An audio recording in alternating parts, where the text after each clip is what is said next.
What's up, everyone, and welcome back, or welcome if you're new to the channel. My name is Matt. On this channel I review brand new cars, and this is 2026 GMC Terrain Denali. This is the top of the line trim with the all-wheel drive. Today I'm at Orange Buick GMC in Orlando, Florida, and I'll take you on a complete tour of this vehicle. We're going to check it out: exterior, interior, technology, and of course the test drive. If you enjoy watching videos like this and want to see more automotive content, don't forget to subscribe to the channel. If there's anything that you liked about this video, leave me a thumbs up. Now let's get back to this.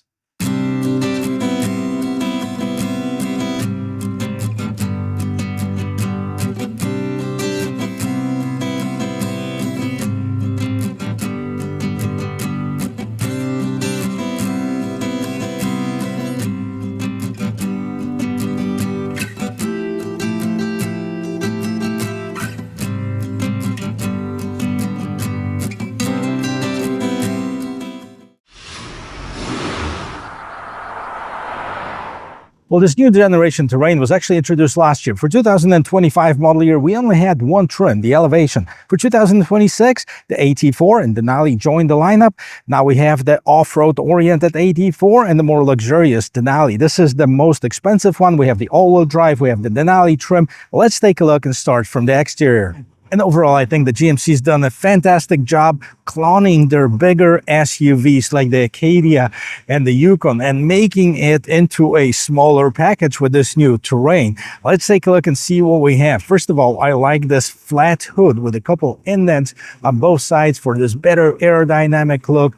And we have the LED lights, daytime running lamps, turn signals. As we scroll down, you can also see a set of fog lamps and the active air curtains on the side. At the very bottom of this vehicle, we have this shiny black trim, but overall most of it is covered in chrome. Huge GMC logo right up front here with the front facing camera. Now let's pop this hood open. Let's take a look and see what we have there.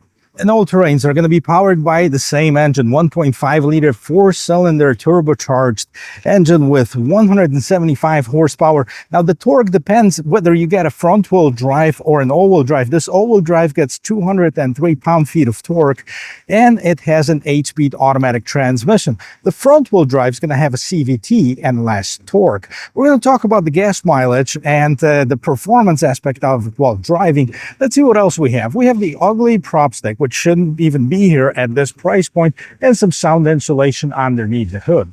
And overall, a great looking vehicle. I think the designers should get an A+, and the engineers, well, they need to go back to school for that engine and performance. Anyways, let's talk about the dimensions. 74.5 is the total width of this vehicle. We have a wheelbase of 107.5 and the total length at 181. The height of this vehicle is at 66.2 and the ground clearance just under 6 inches. And this particular one has upgraded wheels, so we're sitting on 20-inch alloy wheels. 235 by 50 is the size of the tire. Everything around the wheels and at the bottom of the vehicle is covered in the same color as the rest of this vehicle. We have Denali in chrome and this chrome trim piece. Now, by the way, it just so happened that the same color vehicle in the Elevation trim is sitting right here. So you can see that the cladding here is the matte black. And I actually like these wheels quite a bit more, especially with the front end. Anyways, well, if you like the chrome, Denali is going to be your choice. So let's take a closer look and see what's going on. As far as the mirrors, surprisingly, we don't have turn signals anywhere here, but we have the side view camera and blind spot assist. And the doors have those buttons right in the front door handles, so that allows you to lock and unlock the vehicle as long as the key is somewhere on you without pressing any of the buttons on the remote. We also have the chrome trim around the windows and this kind of a shark fin looking trim right here in the back. So typical to all of the new GM models. The gas door is on the driver's side. So let's take a closer look at the sticker right here. So you can see the combined gas mileage, 25, 24 in the city, 26 on the highway. This is not the greatest gas mileage for the class and the size of the engine. 2026 Denali all-wheel drive. We have the total MSRP of $44,940, almost $45,000 for this vehicle, and it is actually made and assembled in Mexico. Let's take a look and see what's going on right here in the back. I actually like the lights. the large LED lights. They glow very nice and bright. We have this chrome trim piece at the bottom. Denali is spelled out on this rear gate. GMC on one side, Terrain all-wheel drive on the other. We do have this kind of polished aluminum trim at the bottom and a tow hitch with the towing capacity on the all-wheel drive up to 1,500 pounds. We also have two cameras, one the regular rear view camera and the other one on top for the rear view camera mirror, the third brake light, and we also have the exposed wiper. Now this is supposed to have this sensor at the bottom to open the gate. Maybe it's not programmed, but in case you can open it with the remote. And I'll show the new remote for this GMC. We have the unlock, lock, twice to start this vehicle, twice to open this rear hatch, and the panic button. And let's take a look and see what's going on the interior. It has a decent amount of cargo room, 29.8 cubic feet, with the ability to fold down the seats, extending it to 63.5 cubic feet. All right, here is the all-season mats underneath here. I think we have a spare tire. What? Do it again. Okay. Yeah, we have a spare tire that's actually underneath here. So this is a temporary spare tire. More storage underneath this floorboard, some illumination for the back. Let me see if I can jump inside and fit in this second row seat. Well, if you like the color of it, they call it sterling metallic, but let's see how much room I'll have. First of all, the door opens nice and wide. And let me jump inside, see how much room I have. Surprisingly, not bad at all. I have plenty of headroom, shoulder room, and knee room. I have about 1.5 inches, maybe 2 inches in front of my knees, which is good for a vehicle in its class, and a flat floor. Let me show you the rest of this interior. Starting with the rear door panel, we have some hard plastic materials, a little bit softer right here on the inlays, some chrome and some wood imitation trim. At the bottom, we have more storage at the bottom of the doors. Now, here in the back, we have the heated seats, so that's part of the Denali package. We also have the vents in the back, 2 USB Type-C ports, flat floor, more storage in the seat backs right here. Also important to mention, the seats are nice and comfortable. This is this man-made leather. We have some contrast stitching, this charcoal, dark charcoal color, looking really sharp. In the middle, we have the console with the cup holders, and up on top, we have some illumination. No sunroof, even on this Denali trim as a standard equipment. We're gonna get inside, but before we do that, let's check something out. So right here, these are like the positioning lights. They actually glow. I'm not sure if you can see this amber color that's glowing right now. And let's listen to the sound of the closing door. Okay, I'll give it about 5 out of 10. So that's pretty average. And looking on the interior here, now do we have a softer material? Yes, we have a softer material right on top. We have the same man-made leather inlays, some simulated wood grain, chrome. We have the 2 memory seat settings, which we don't have on the base elevation. We also have the window mirror lock control and the ability to open the gate. Both driver and passenger seats have the power adjustments.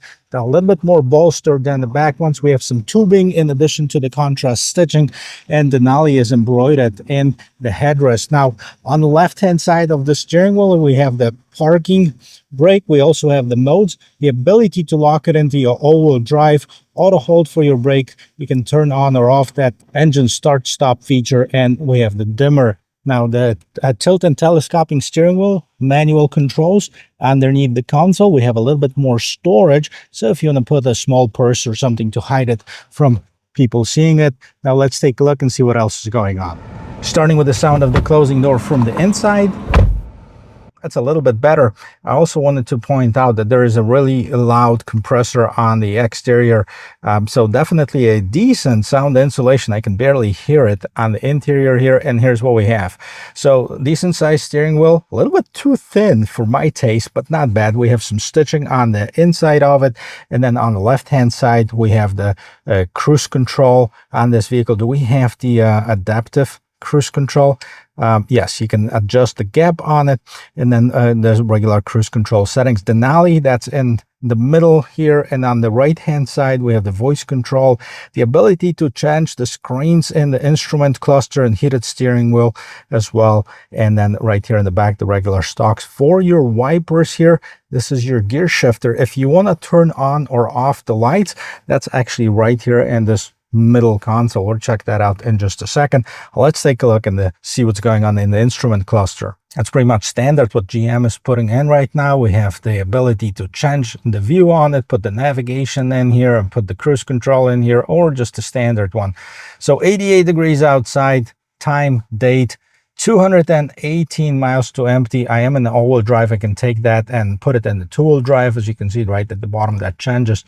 Vehicle's got 15 miles, so brand new one. We're in park. We're going to leave it in this mode. As far as the modes, let's see what we have. Oh, here it is. It actually shows up on this big screen. All right, we'll take a look at it in a second. So here is your instrument cluster. Now we have this huge 15-inch screen. Now this is a big improvement over what we've had before. Now I know some people love it or hate it. You know, if you don't like this big iPad-looking thing in the middle, well, you know, the good news is I think you can turn it off. I think there's a button right here. Boom. Off. Okay. Display is off. Nothing's going to bother you. Take this off and take this sticker off for a second.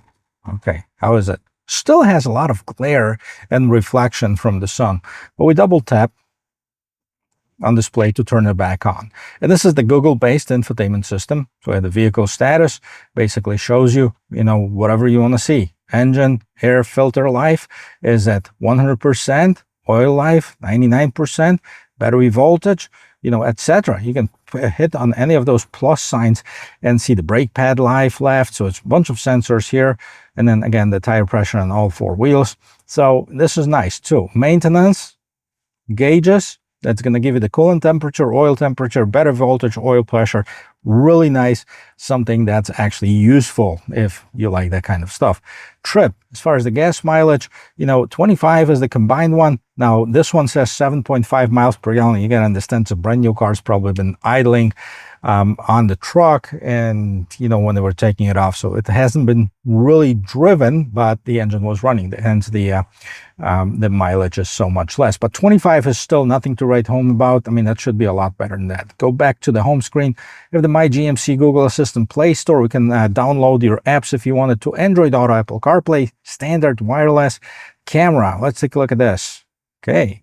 All right. So we have the camera. Actually, I think it's a better quality camera that I just did on the Buick Enclave. Not sure, but you can see the front, the rear camera, the top-down view from the back, from the front, the side views here from the back, from the front. So whichever angles you want, they're here. You can also move on to, let's see, this is the rear.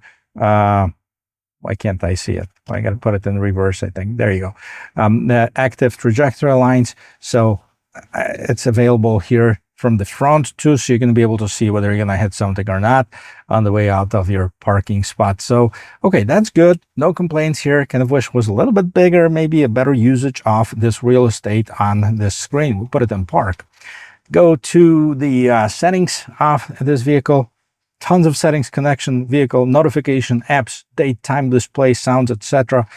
All right, we're not going to go through all of them. Go back to this main screen, climate control. So we have the automatic climate control and dual zone right here in the front. So you can see the temperatures can be different for driver and passengers. You can also open that up and have it on this bigger screen. So adjust the temperature, adjust the fan speeds, adjust the vent positioning, etc. You can sync it, unsync it, put it in the auto mode, however you want. Go back to the main screen. We have the audio and maps. Now the audio system sounds good. There's no branded stereo, so we don't have any Bose or anything like this, but sounds decent.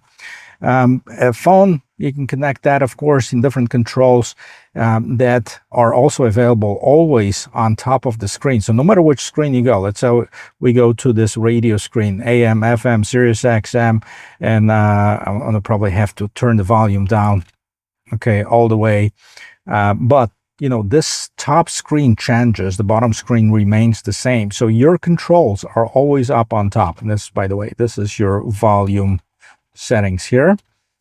Okay, and your controls. So controls and safety, dome light, power window lockout, camera, traction control, auto high beam, front fog lights, hill descent control, park assist. If you want to see more controls, you hit this button and you have more of them. Okay, turn it off.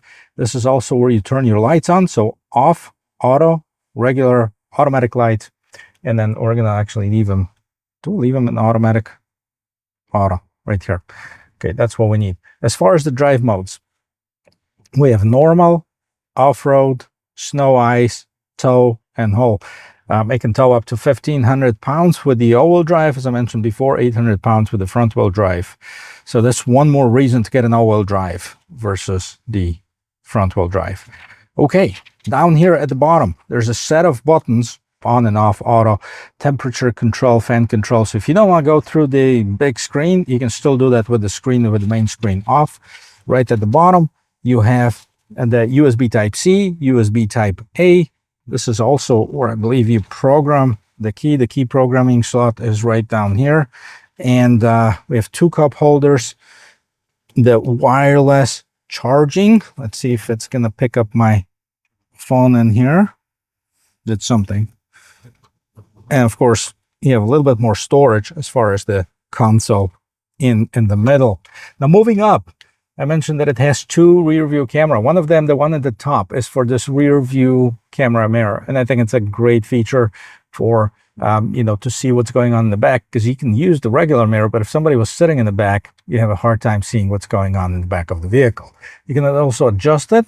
Okay, you press the button and you can adjust it, brightness of it.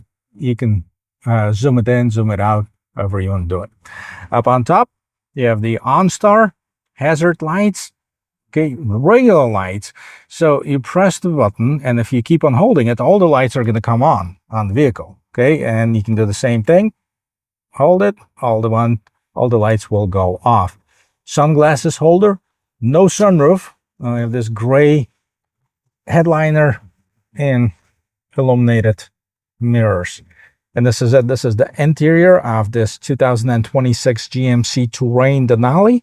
Well, let's talk about pricing and take it for a spin. And here I'm on GMC's website. So there are three different trim levels available for the Terrain for 2026. The Elevation is the base one. It came out as the first one in 2025.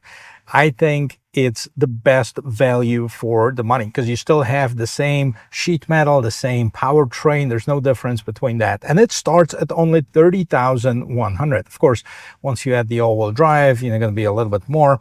Then the AT4, I have done a review of the 2026 AT4 not too long ago. This is my favorite looking one.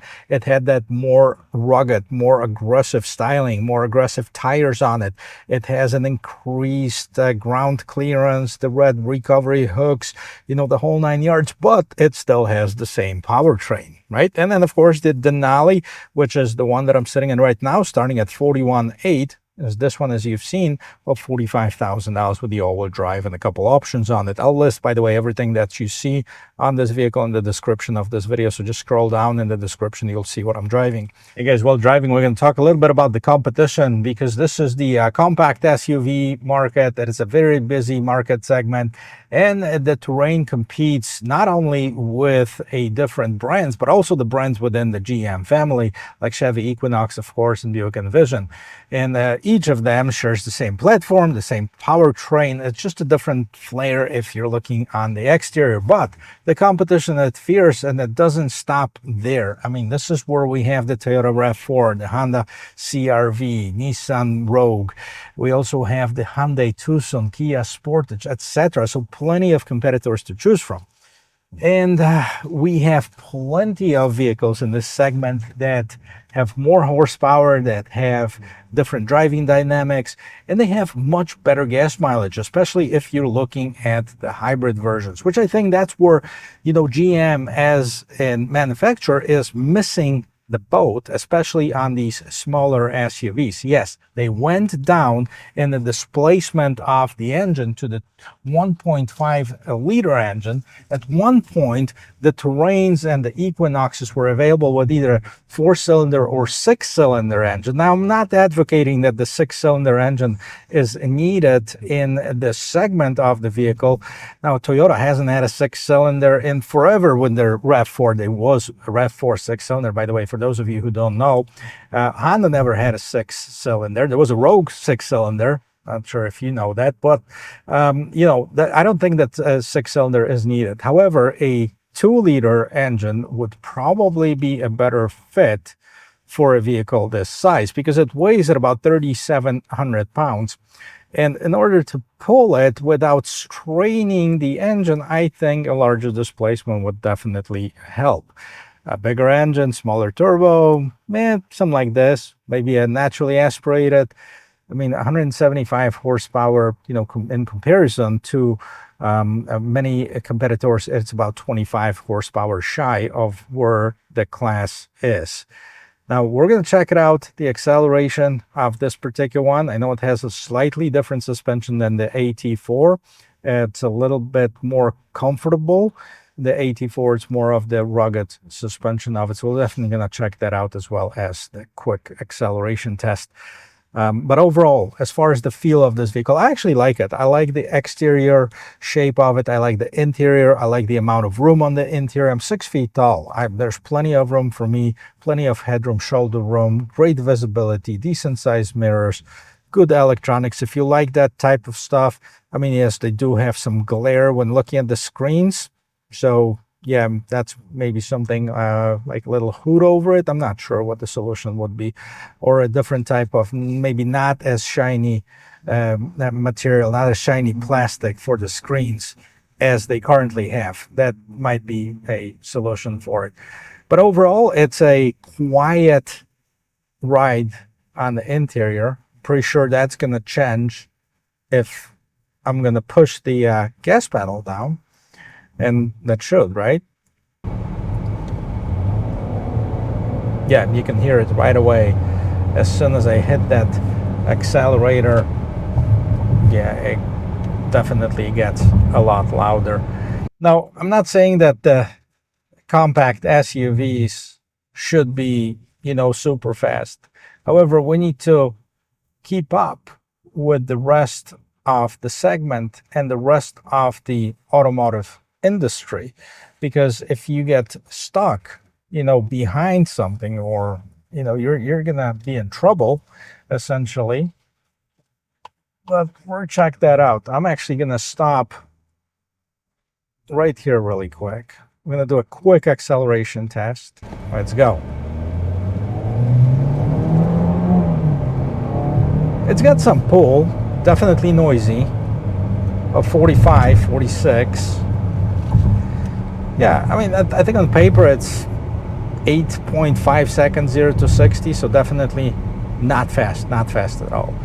So it is good. It is a good SUV. It's not great, and I think it could be better if GM developed either a hybrid option or a more powerful engine option, at least as a choice. Let the customers decide, and I think that they would go with the more powerful one.